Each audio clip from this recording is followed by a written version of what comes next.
Bhopal, Central India, 1984. City residents wait, choking and unable to breathe. Stampeding in panic, thousands die. Poisoned by the very air around them. An American-owned factory, supposedly rigged with safety systems, triggers the world's deadliest industrial accident.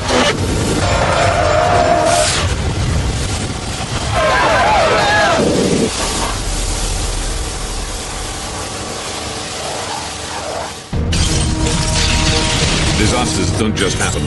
They're a chain of critical events. Unravel the clues and count down those final seconds from disaster.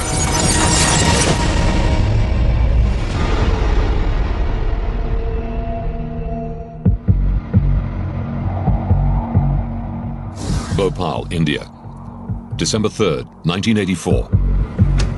5 past midnight. And at the Union Carbide pesticide plant, workers detect a minor gas leak and phone it in. Control room operator Suman Day is the first point of contact. Yes. There is a leak.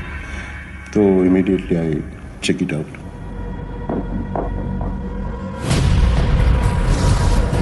Suman leaves the control room to search for the leak. He heads over to the storage area where the plant's most volatile chemicals are kept buried under a thick layer of concrete.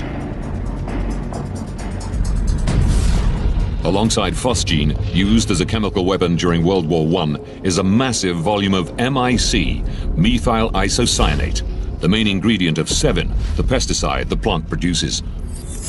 It's one of the world's most toxic chemicals. A huge amount of MIC was being kept there. All the chemicals are equally dangerous. Everybody has to be very cautious if anything goes wrong. The distinctive smell of gas tells Suman the leak is close by.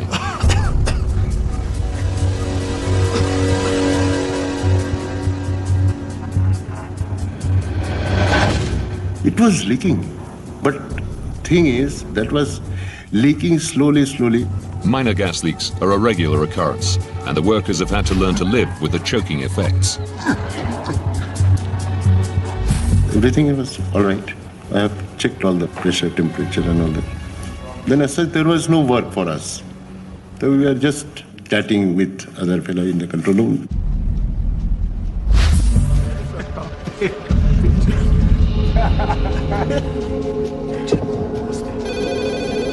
Plant workers call again.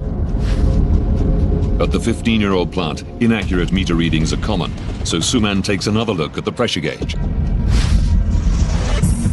I found that the needle is 0 to 0. In minutes, the pressure in the chemical storage tanks has shot off a scale. 12:20. Suman Day rushes to the storage area, where it's immediately clear that something is very wrong. This area was very hot. It is trembling. The concrete is vibrating. As Suman sprints for the control room, gas escapes into the factory's maze of pipes. There was a big, huge hissing sound, like a steam engine, you know. 12:30. Suman implements emergency procedures to neutralize the gas as it passes through a cleaning column called the bent gas scrubber. But nothing happens. Then the gas passes through the flare tower, designed to burn off any escaping gas. No, it's not working. But again, nothing. Under huge pressure, the gas hurtles through the network of pipes, up a venting chimney, and out into the atmosphere.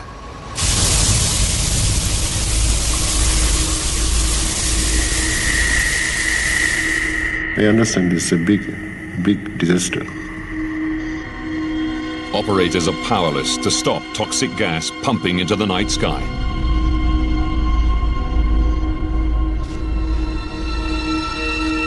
I announced that there is a big leakage from the storage area. Please evacuate.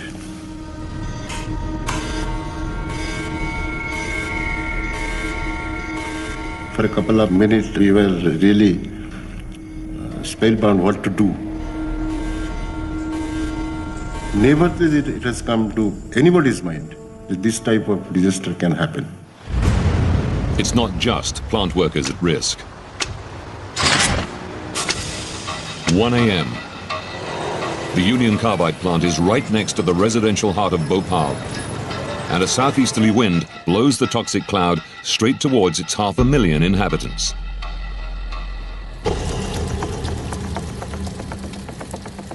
Not far from the factory, plant worker T.R. Chauhan has the weekend off. I was happy because my daughter was very small and I was thinking that there's no headache of night shift. But in the dead of night, he's suddenly woken.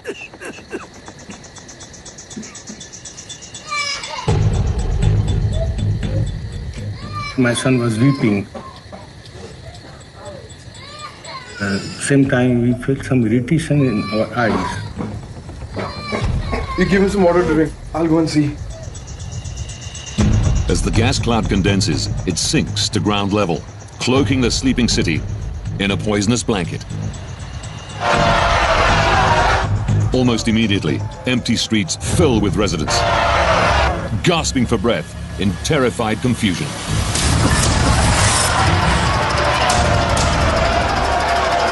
The street was full of the people just running. So I immediately decided that I have to also run.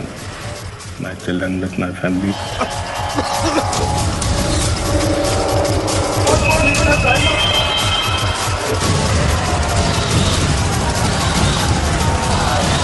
They are vomiting, coughing. These are the people dying. Running, they are falling and dying. Meanwhile, at the factory, safety systems that neutralize or burn the gas still aren't working. And the factory's final barrier to all-out disaster is also failing. Workers have grabbed emergency water hoses to spray and dissolve the escaping gas.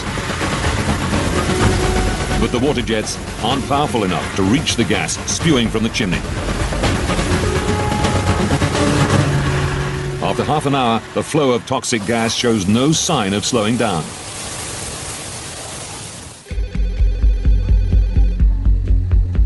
Across town, a late-night phone call wakes Dr. Bandari, senior consultant at Bhopal's main hospital. Hello? No.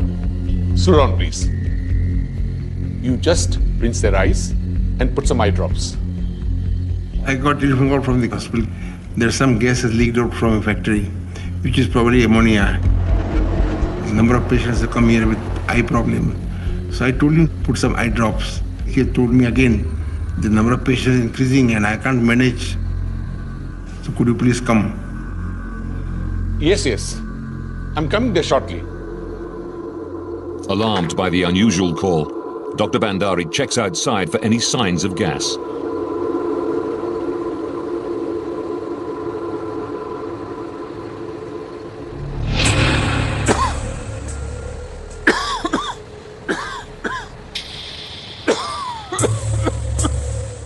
I went inside.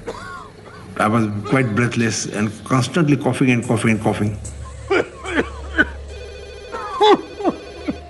With every minute, the invisible gas cloud spreads, covering an area some 8 kilometers wide. Locals only know it's impossible to breathe. Tens of thousands flee their homes in a panicked stampede, choking to death as they run.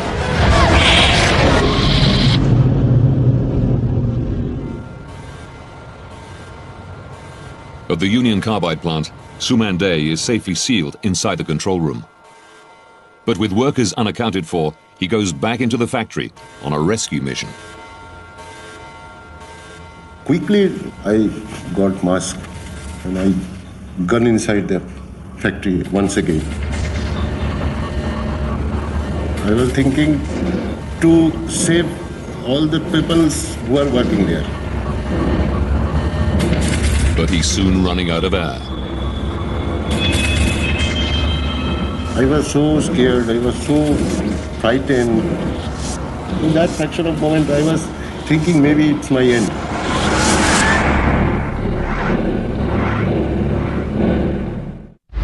Across the city, factory worker Chauhan and his family are desperate. In the chaos, they know they must flee or perish. Then I saw an empty car. Let's go, let's go. Come. Chauhan convinces the driver to help them. When I saw empty, you want to save your life, please go to the new city side.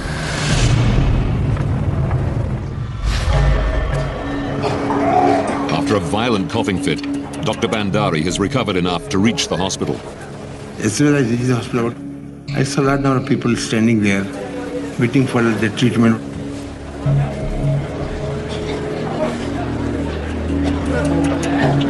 What's happening? Fast Manali, they're just coming. And what about her? Doctor, I wash your eyes with water, but it's not helping. The police have told him he's dealing with a leak of ammonia. Hold on. Bandari expects conventional treatments will solve the patient's problems. But the symptoms are far more extreme. Many of them were having now the respiratory problems, coughing, choking sensation.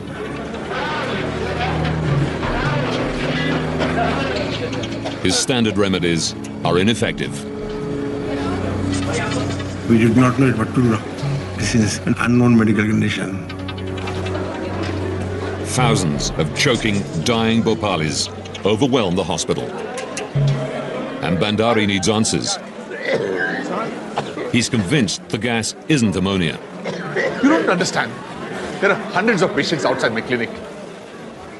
First, the Indian carbon said it is ammonia, then they said it is phosgene. Just tell me, what gas is this? Then they said it is MIC. We had never heard the MIC, methyl isocyanate, and we had no antidote or no such information from mineral carbide. Unknown to the medics, MIC is reacting with the water in victims' bodies, forcing blood to pour into the tiny spaces in the lungs, making breathing impossible.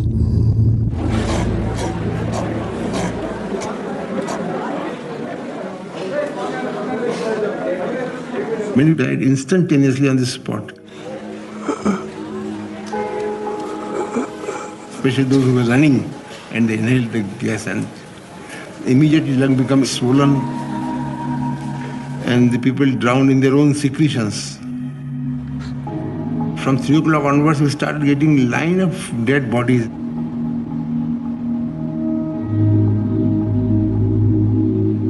By daylight on December 3rd, the gas has dissipated across the country.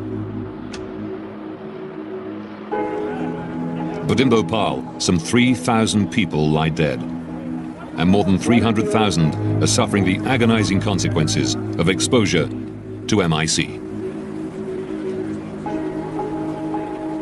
Sumande and the other plant workers survive the night. In the daylight, he sees the devastation of his city for the first time. I saw the buffaloes, the cows were on the street, dead.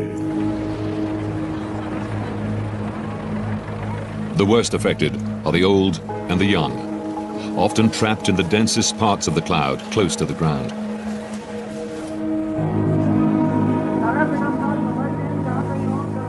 Within hours, Bhopal hits the headlines. The death toll in the Bhopal disaster stands at over 2,500, the worst industrial accident in history.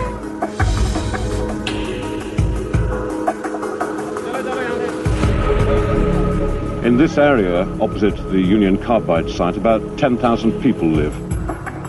But this morning, the entire slum is empty. Horror at the scale of suffering is followed by a simple question. How could this happen? The day after the disaster, the Indian government dispatches chemist Dr. Thyagarajan to make the plant safe. Absolutely horrifying situation. People were still on the street, dead bodies were there, and people were crying, and it was panic.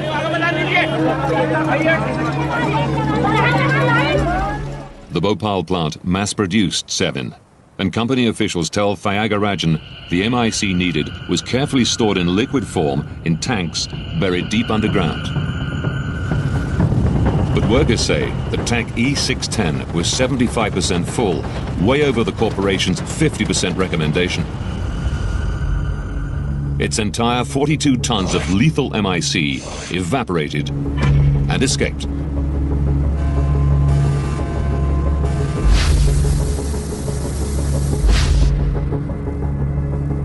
And then Thiagarajan makes another shocking discovery. The second line of discussion with the people there was, is there any more MIC anywhere? That was the time we got the most devastating information. Yes, there is MIC in 611. How much? About 30, 35 tons. Oh my God, as much as it went out yesterday. E610 is just one of 3 tanks buried in the bunker. Bhopal had massive storage capacity, but unlike other Union Carbide factories, it was only producing a few tons of 7 per day. So a huge backlog of MIC was stored for weeks on end. One tank should be kept empty as a backup, but workers say that at Bhopal, all 3 carry the deadly chemical. Only E610 has burst, but there's no telling if the others may blow too. Thiagarajan must urgently make them safe. As Bhopal reels from the disaster, Union Carbide CEO Warren Anderson flies in from America to assess the situation. When police realize Anderson is the man ultimately responsible for the plant, they arrest him. What I'd like to do, and I hope you can help me, is tell my wife I'm alive and well and hi, Mom. But local journalists like Rajkumar Keswami think the police action is just for show. At the airport itself, he was informed that he was under arrest. But he was not taken into a lockup. He was taken to the Union Carbide guest house, which was the most beautiful place in those days in Bhopal. Hours later, Anderson is released on bail and quickly flees the country.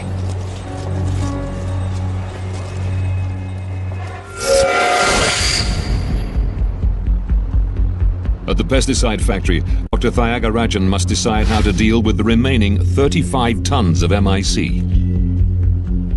I had no knowledge that so much quantity was being stored. In our laboratories, we keep not more than 10 milliliter. The MIC appears to be stable for now, but workers tell him that tank E610 was normal until almost the moment it erupted. We went on the basis it was also going to explode. Because as chemists, we are trained to think of the worst and then you work back. Thiagarajan knows it's vital they dispose of every last drop to avoid a second disaster. But there's only one terrifying way to do it. Switch the malfunctioning factory back on.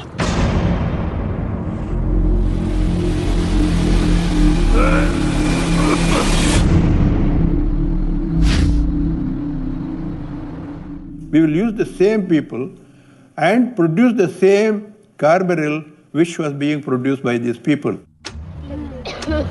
Only 13 days after the disaster, with thousands still dying and tens of thousands in hospital, operators are ready to try to neutralize the remaining MIC. Officials still have no idea how the first disaster happened and dub their risky new plan Operation Faith. We only went by faith because we knew that we were competent, but we didn't know the quality of the material in the other tank. Therefore, we said, have faith in us. But for the people of Bhopal, restarting the factory so soon after the lethal disaster is a terrifying prospect. The people thought once the factory starts operation and the same gas which has killed several thousand people may get leaked again. There was no such guarantee. People had no faith. Even when that operation, we went on thinking of the worst. We said that this can explode, so we had helicopters carrying water. We had covered the entire plant with wet canvas. Every second was important. Bhopal too was a very, very strong possibility. With safety measures in place, operators restart the plant.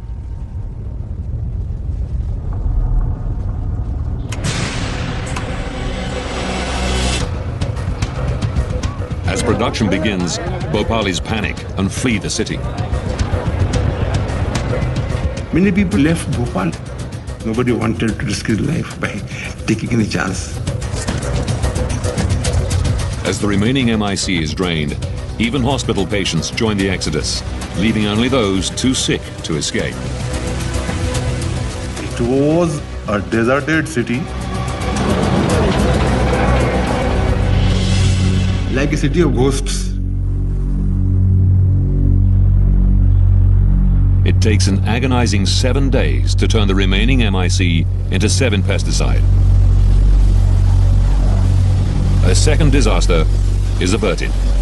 We were happy that we could do that, and we left the place saying that it is now safe. The people of Bhopal return, but they're furious. Everyone wanted to know how it happened. The public, the press, journalists, the parliament. And therefore we had to quickly conduct studies and trace the root cause of this particular disaster. Now, by rewinding the crucial events and delving deep into the investigations that followed the tragedy, we find out exactly what went wrong on that terrible night in Bhopal.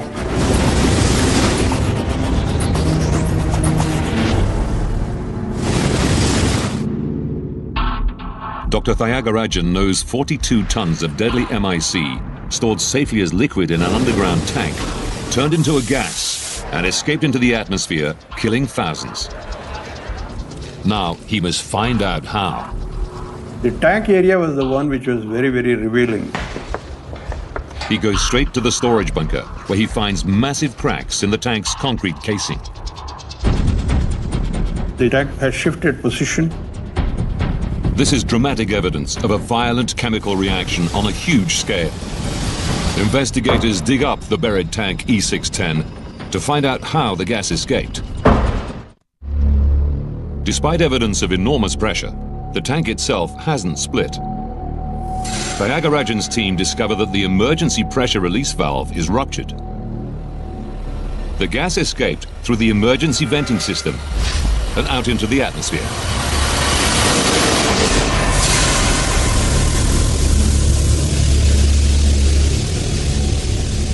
It was a very clear case of runaway reaction. Something must have triggered it. Dr. Thayagarajan suspects a substance normally considered innocuous.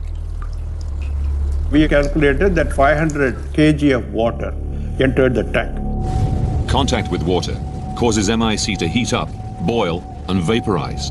And that reaction is much more violent if other chemicals are added. The MIC reacts with explosive violence. The smallest impurity of any metal and water, these are deadly. Researchers find powdery residues inside the tank and send them for testing. The possibility of contaminants entering was very small there. We activated National Laboratory to repeat the reaction. Thayagarajan's team discovers traces of iron were left in the empty tank. It points to a clear conclusion.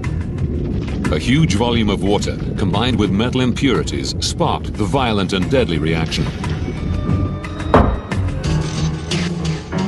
Investigators now know what caused Bhopal's deadly catastrophe, but not how it happened.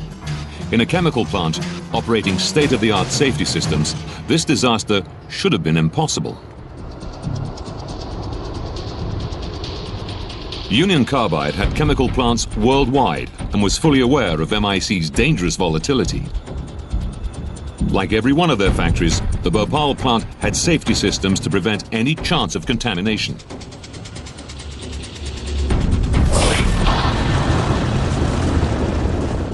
We're all here to learn more about what happened in Bhopal, India. Within days of the disaster, Union Carbide boss Warren Anderson claims this was no accident.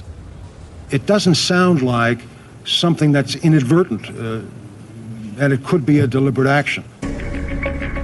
With a clear implication of sabotage within the plant, trade unions representing workers seek an independent opinion.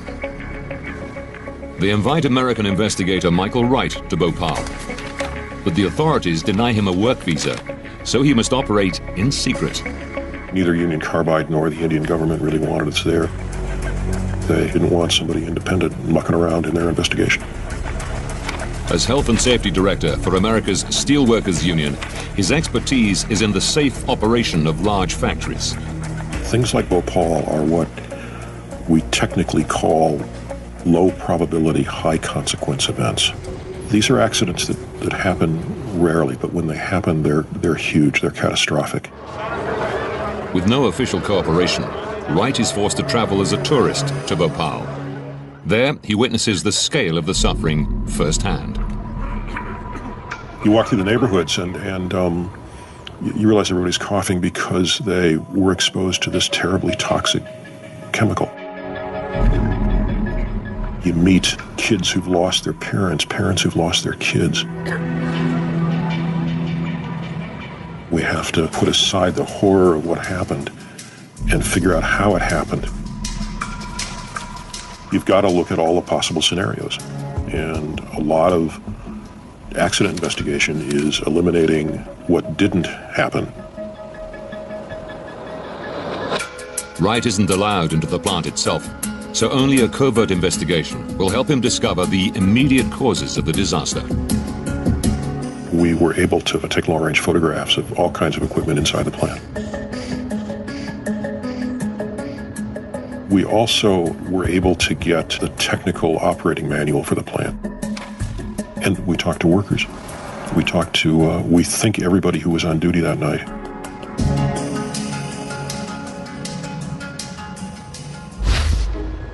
Indian investigators discovered that water entered the MIC tank and triggered the fatal accident. So Wright studies factory schematics to find out where that water came from. He's immediately suspicious of a chemical processing unit right next to the MIC tanks. That process unit would sometimes clog. The way you cleared the clogs was by hooking up a water hose and blowing water through the system. That wasn't a dangerous operation. But in clandestine meetings, factory operators tell him corners had been cut. The company installed a jumper line between those two process units. A piped shortcut to the MIC storage area allowed operators to use equipment interchangeably, but it permanently linked the lethal chemical to the rest of the plant. That made the plant much more dangerous. If you had isolated that MIC unit completely, then water could never have gotten into it. The jumper line provided a direct route through which water could reach the MIC unit. Wright discovers that workers flushed out the pipes on the night of the disaster.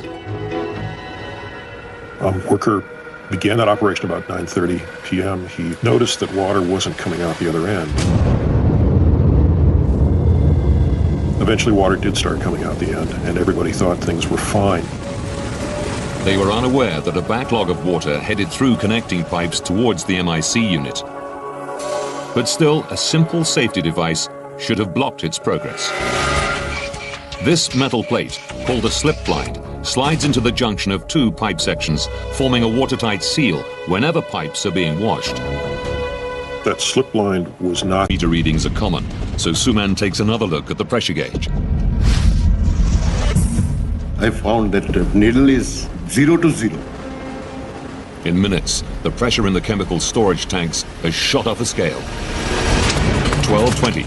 Sumande rushes to the storage area, where it's immediately clear that something is very wrong. This area was very hot. It is trembling. The concrete is vibrating. As Suman sprints for the control room, gas escapes into the factory's maze of pipes. There was a big, huge hissing sound, like a steam engine, you know. 12:30. Suman implements emergency procedures to neutralize the gas as it passes through a cleaning column called the vent gas scrubber. But nothing happens. Then the gas amount of MIC was being kept there. All the chemicals are equally dangerous. Everybody has to be very cautious if anything goes wrong. The distinctive smell of gas tells Suman the leak is close by.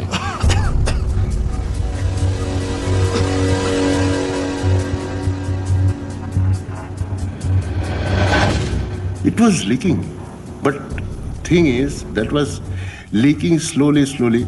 Minor gas leaks are a regular occurrence, and the workers have had to learn to live with the choking effects. Everything was all right. I have checked all the pressure, temperature and all that.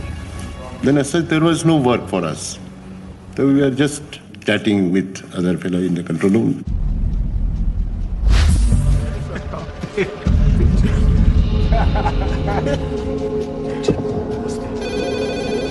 Plant workers call again.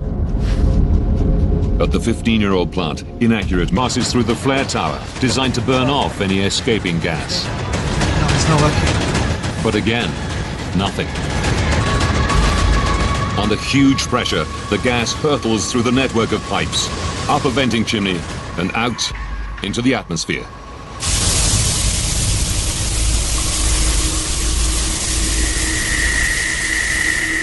I understand this is a big disaster. Operators are powerless to stop toxic gas pumping into the night sky.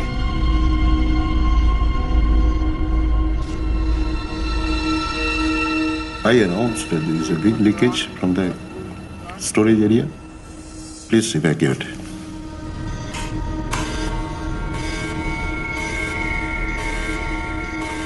For a couple of minutes, we were really spellbound what to do.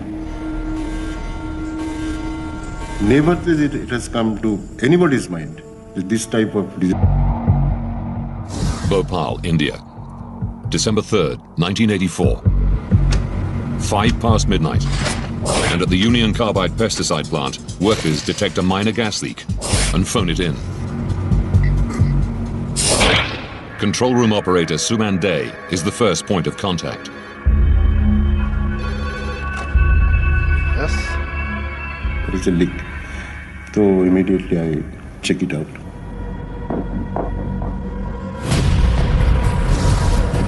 Suman leaves the control room to search for the leak.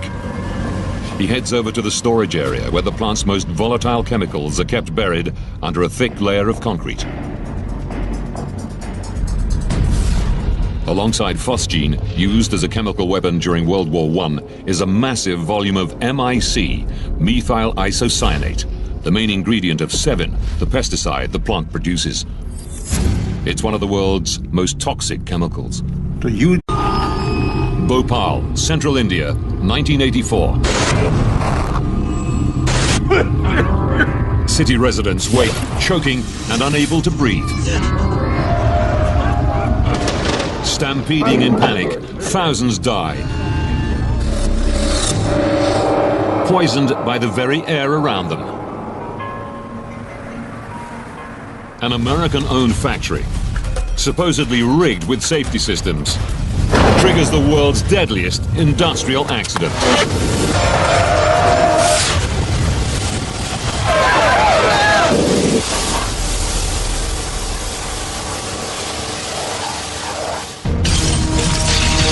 Disasters don't just happen. They're a chain of critical events. Unravel the clues and count down those final seconds from disaster.